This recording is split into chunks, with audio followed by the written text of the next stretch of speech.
চলেন গতকালকের আমার ছোট ছোট কিছু মোমেন্টস এর একটি মিনি ভ্লগ আপনাদের সাথে শেয়ার করি। সকাল সকাল ঘুম থেকে উঠে ফ্রেশ হয়ে আমি এট ফার্স্ট আমার ব্রেকফাস্টটা করে নিচ্ছি।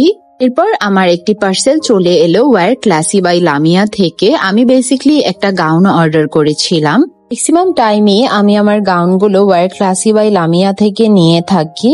ওদের গাউনের কালেকশন গুলো এত বেশি ভালো আর প্রাইস অনেক বেশি রিজনেবল। তো এই ছিল আমার গ্রিন কালারের গাউনটা, আর গাউনটা দেখতে অনেক বেশি সুন্দর ছিল, ভিডিওতে অত একটা বোঝা যাচ্ছে না।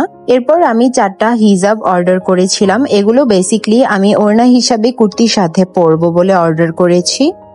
এই টাইপের হিজাবগুলোর বেসিক কিছু কালার যদি আপনার স্টকে থাকে তাহলে আপনি সব ধরনের কুর্তির সাথে এগুলো ইজিলি ক্যারি করতে পারবেন। তো এরপর এই তো আমার পার্সেল আনবক্সিং শেষ। তো এরপর আমি আমার বেবির সেকেন্ড ডোজের রোটারিক্সের ওরাল ভ্যাকসিনটা দিয়ে দিব। এরপর এই তো চাউমিন অ্যান্ড আরসি ছিল আমার সন্ধ্যের স্ন্যাক্স। আর এখন থেকে আমি একটু ট্রাই করছি রেগুলার ভ্লগ আপলোড করার। আমার ফোনে অনেক ভিডিও জমে গিয়েছে, এডিট করা হচ্ছে না, তাই আপলোড করতে পারছি না। আর এই তো তেহেরি ছিল আমার ডিনার। এরপর ডিনার শেষে একটু মিষ্টি মুখ করে নিলাম। তো এই ছিল আমার গতকালকের মিনি ভ্লগ।